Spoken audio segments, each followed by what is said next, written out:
السلام علیکم۔ آج کی ویڈیو میں آپ کو ایک ایسی جیل کے بارے میں بتاؤں گا جو کہ ابھی تک دنیا کی سب سے خطرناک جیلز میں سے ایک تھی، اور جہاں پر جانے والا ہر انسان زندگی سے بہت دور اور موت کے بہت قریب چلا جاتا تھا۔ کالا پانی جیل یا سیلولر جیل ایک ایسی جیل جہاں جانے والا ہر قیدی صرف موت کی تمنا کرتا تھا، اور ہر قیدی یہ بھی جانتا تھا کہ یہاں آنے والا کوئی بھی قیدی کبھی زندہ واپس نہیں گیا۔ کالا پانی جیل 18ویں صدی میں انگریزوں نے بنائی تھی، جو کہ انڈمان نکوبار آئی لینڈ پر تھی۔ کولکتہ سے تقریباً 800 کلومیٹر دور یہ ایک خوفناک آئی لینڈ ہے۔ یہاں پر انگریزوں نے 1790 میں قیدیوں کو بھیجنا شروع کیا تھا، لیکن اس اٹیمپٹ میں انگریز کامیاب نہ ہو سکے، اور اس کے بعد پھر 1857 کی جنگ آزادی کے بعد پراپر طور پہ وہاں پہ قیدیوں کو بھیجنا شروع کر دیا گیا۔ جنگ آزادی کے بعد یہ ڈیسائیڈ کیا گیا کہ قیدیوں کو کہیں اتنے دور بھیجا جائے جہاں سے وہ ریزسٹنس بھی نہ کر سکیں اور نہ ہی کبھی واپس آ سکے، تاکہ جو تحریک آزادی ہے اس کو کمزور کیا جائے۔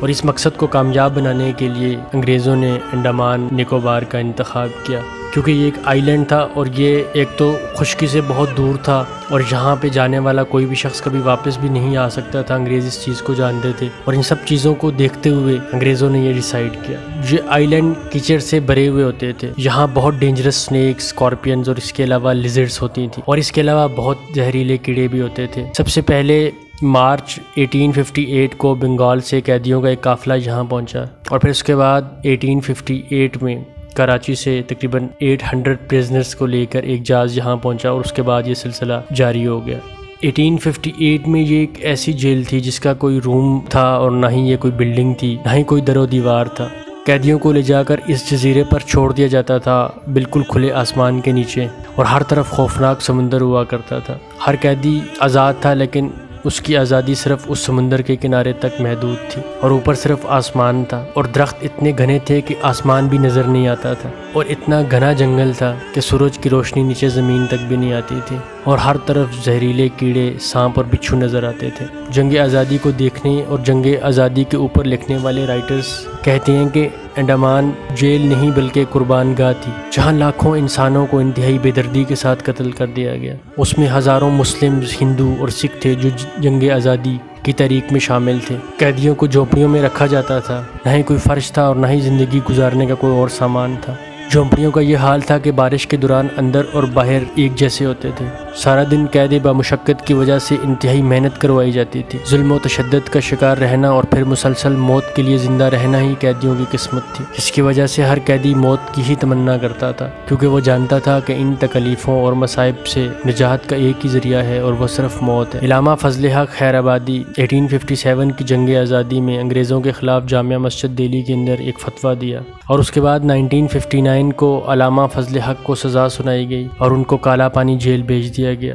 جہاں پر مولانا نے ایک کتاب لکھی جس میں انہوں نے لکھا تھا کہ ہر کوٹری میں رنج و مرض بھرا ہوا تھا، ہوا بدبودار اور بیماریوں سے بھری ہوئی تھی، بیماریاں بے شمار تھیں، جس میں خاص کر خارش و مرض کہ جس سے بدن کی کھال پھٹنے لگتی تھی بہت عام تھی وہاں پر۔ مولانا لکھتے ہیں کہ دنیا کی کوئی بھی مصیبت یہاں کی مصیبتوں سے زیادہ نہیں تھی۔ جب کوئی اس میں مر جاتا تو خاکروب اس کی ٹانگ پکڑ کر اس کو کھینچتا، نہ غسل نہ کفن، بلکہ کھڈا کھودا جاتا اور اس کھڈے کے اندر وہ لاش پھینک دی جاتی اور اس کے اوپر مٹی بھر دی جاتی۔ گھنے جنگل کے اندر زنجیروں میں جکڑے ہوئے قیدیوں کو بھی کام کرنے پر مجبور کیا جاتا، اور رات کو بھی اس غیر آباد جزیرے کے اوپر قیدیوں کو زنجیروں کے اندر باندھ کے رکھا جاتا۔ مولانا کہتے ہیں کہ اپنی آنکھوں سے دوسرے قیدیوں کو بیمار ہوتے ہوئے دیکھا، اور اس بیماری کے عالم میں بھی ان کو زنجیروں کے اندر باندھ کے رکھا جاتا، اور مولانا لکھتے ہیں کہ تکالیف کے اوپر اور تکالیف دی جاتی اور کوئی رحم نہیں کیا جاتا تھا۔ مولانا لکھتے ہیں کہ صبح و شام اس طرح بسر ہوتی تھی کہ تمام بدن زخموں سے چھلنی ہو چکا تھا، اور صرف جسم ہی نہیں بلکہ ایسی اذیتیں دی جاتی کہ روح تک کو توڑ دیا جاتا تھا۔ اور مولانا فضل حق اسی انڈمان جزیرے کے اوپر وفات پائی اور پھر ادھر ہی دفن ہوئے۔ بہت سی فیمیلز پرزنرز کو بھی انڈمان بھیجا جاتا، اور وہاں پر جو میل پرزنرز سے ان سے شادیاں کروائی جاتی، لیکن ان کی زندگی میں ان شادیوں سے کوئی بھی چینج نہ آتا۔ وہاں سے بھاگنا تقریباً ناممکن تھا، کیونکہ ہر طرف تو سمندر تھا، لیکن اس کے باوجود وہاں کی پینفل لائف سے چھٹکارا حاصل کرنے کے لیے بہت سے لوگ بھاگنے کی کوشش کرتے، لیکن جب وہ پکڑے جاتے تو ان کو اتنی اذیت ناک سزائیں دی جاتی کہ وہ اپنی جان سے جاتے۔ 1896 میں انڈمان سیلولر جیل کی تعمیر کا آغاز ہوا۔ برما سے اینٹیں منگوائیں گے، اور سب سے اذیت ناک بات یہ ہے کہ انہی قیدیوں سے اس جیل کو تعمیر کروایا گیا جنہوں نے اس جیل کے اندر قید ہونا تھا۔ اس جیل کی کنسٹرکشن 1906 میں مکمل ہوئی۔ جیل جیل کے درمیان ایک ٹاور سے قیدیوں کی سخت نگرانی کی جاتی تھی، جن کو 13.5 فٹ لمبے اور 7 فٹ چوڑے 700 کمروں میں رکھا گیا تھا۔ جیل کے کمروں میں روشن دان کے لیے گنجائش پیدا کی گئی تھی، تو کچھ اس انداز میں کہ ہوا کا بھی آنا بہت دشوار ہوتا تھا۔ واش روم جانے کے لیے صبح، دوپہر اور شام کا وقت مقرر ہوتا تھا، اور اس دوران اگر کوئی واش روم جاتا تو اس کو ڈنڈے کھانے پڑتے اور اس کو بہت تکلیف دی جاتی۔ اور اس کے علاوہ وہاں پہ ایک پھانسی گھر بھی بنایا گیا تھا، جہاں پہ جس کو بھی جب دل چاہتا انگریز پھانسی دے دیتے تھے۔ اور جو پرزنرز تھے ان کو مینٹلی ٹارچر کرنے کے لیے جیلر کوٹریوں کو بند کر کے چابی اندر پھینک دیتے تھے، اور تالے اس انداز میں بنائے گئے تھے کہ قیدی جیل کے اندر سے بھی تالے تک نہ پہنچ سکیں۔ جیل کے اندر ہر کوٹری میں صرف ایک لکڑی کی چارپائی اور ایلومینیم کی ایک پلیٹ ہوتی تھی، ایک برتن، ایک پانی پینے کے لیے اور ایک برتن دیا جاتا تھا جس میں آپ واش روم کر سکیں، ایک کمبل ہوتی تھی، اور اس کے علاوہ بہت بار ایسا ہوا تھا کہ قیدیوں کو واش روم کرنے کے لیے بھی اسی کمرے کا استعمال کرنا پڑتا جس میں انہوں نے سونا ہوتا تھا۔ اس کے علاوہ وہاں پہ ہر قیدی کو قید تنہائی دی جاتی تھی، تاکہ قیدی ایک دوسرے سے مل بھی نہ سکیں اور بات نہ کر سکیں، تاکہ جو جنگ آزادی کی تحریک ہے اس کو مزید کمزور کر دیا جائے۔ 1911 سے 1921 کے درمیان جیل میں قید ایک قیدی جن کا نام سوارکر تھا،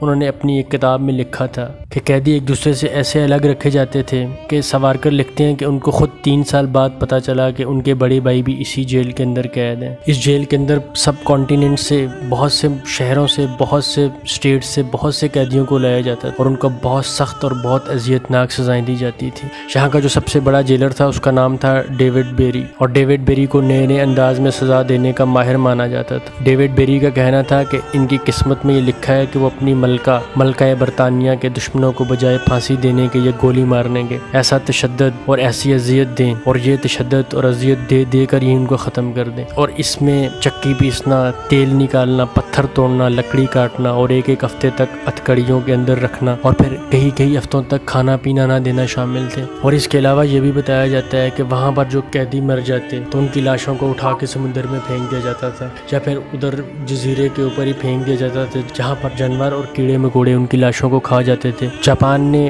1942 میں انڈمان کے جزیروں پر قبضہ کر لیا، اور اس کے بعد وہاں پر بہت سے لوگوں کو تشدد کا نشانہ بنایا گیا اور ان کو مار دیا گیا۔ 30 جنوری 1944 کو جاپانیوں نے 44 مقامی قیدیوں کو سیلولر جیل سے نکالا اور ٹرکوں میں بھر کر کہیں دور لے گئے، اور وہاں پر ان کو جا کر مار دیا گیا۔ ان لوگوں کو انگریزوں کے لیے جاسوسی کے شعبے میں گولیوں سے بون دیا گیا، اور پھر اس کے بعد ان کی لاشوں کو ٹھوکریں مار کر ایک خندق کے اندر بھر کر اوپر سے مٹی ڈال دی گئی۔ خوراک کی قلت بڑھتی گئی، اس لیے جاپانیوں نے بوڑھے اور ایسے قیدیوں سے نجات حاصل کرنے کے لیے فیصلہ کیا جو کہ کام کرنے کے قابل نہیں رہے تھے۔ ایک رپورٹ کے مطابق 13 اگست 1945 کو 300 سے زیادہ ہندو اور مسلم قیدیوں کو کشتیوں میں ڈال کر ایک ایسی نامعلوم جگہ پر لے جایا گیا جہاں کشتیاں ساحل سمندر سے کئی 100 گز دور تھیں، اور ان قیدیوں کو سمندر میں کودنے پر مجبور کیا گیا۔ ان میں سے تقریباً 1/3 ڈوب گئے جو کہ ساحل تک پہنچ نہ پائے، اور جو ساحل تک پہنچ گئے وہ بھوک پیاس سے مر گئے۔ جب برطانوی امدادی کارکن 6 ہفتوں بعد وہاں پہنچے تو وہاں پہ صرف 11 قیدی زندہ تھے، باقی سارے مر چکے تھے۔ نیکسٹ ڈے 800 پرزنرز کو ایک غیر آباد جزیرے پر لے جایا گیا جہاں انہیں ساحل پر چھوڑ دیا گیا، اور 19 جاپانی فوجی ساحل پر آئے اور ان میں سے